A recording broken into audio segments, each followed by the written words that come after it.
Maharashtra TV news, आवाज सर्वसामान्यांचा। Breaking news. Nashik कृषी उत्पन्न बाजार समिती येथील शेतीमालाबद्दल शेतकऱ्यांनी वंदे महाराष्ट्र टीव्ही मीडिया समोर मांडलेली व्यथा।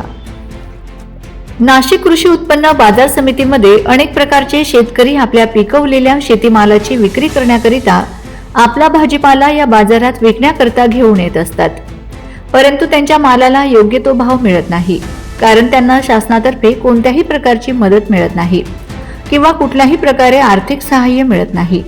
तरी सुद्धा ते आपल्या जीवाची परिकाष्ठा न करता आपल्या शेतात अनेक प्रकारचा भाजीपाला पिकवित असतात। ते पिकविण्यासाठी त्यांना लागणारे भांडवल, तसेच खतपाणी, जाणारा वेळ, लागणारे मजूर अशा विविध प्रकारच्या समस्यांना तोंड द्यावे लागते।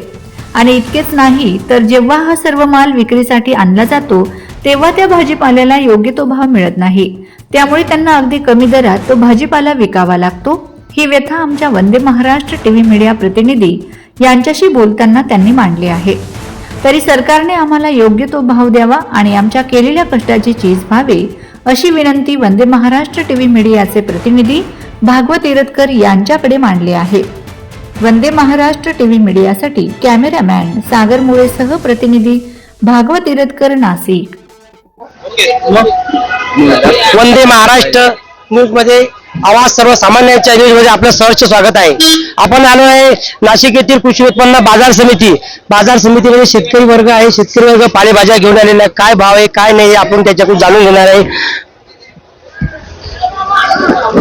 आज पालकाची फार बेकार पोझिशन आहे। 5 रुपये 4 रुपये जावराला 10-15 रुपये पालक होता। मागच्या हप्त्यामध्ये आता फार कमी झालेली, फुलवर फार कमी झालेली आहे। 40-50 रुपये ओझ जाऊ राहिले। मोठा कंद 2-2 किलो 3-3 किलोचे कंद काय शेतकऱ्यांना असं परवडण्यासारखं नाही। आणि तुम्हाला खर्च किती खर्च येतो पालेभाज्या लावण्यासाठी, परवडते का?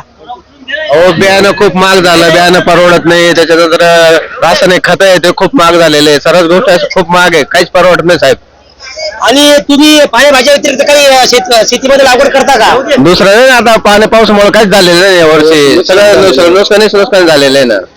मग तुम्हाला पडतळ खाते काही दुसरा उदरनिर्वाह करण्यासाठी साधन आहे का? काहीच नाही, शेती सोडलं तर काहीच नाही दुसरं आमच्याकडे। शेती सोडलं तर दुसरं पालेभाज्या पालक व्यतिरिक्त काय काय लागवड करता? गिलके लावतो पावसाळ्याचे, पण पावसाने सर्व नुकसान केली। परवडते का सर्व? नाही परवडत।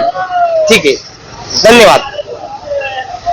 वंदे महाराष्ट्र टीव्ही न्यूज, आवाज सर्वसामान्यांचा। अशाच नवनवीन बातम्या पाहण्यासाठी आमच्या चॅनलला सबस्क्राइब करा, बेल आयकॉनला क्लिक करा।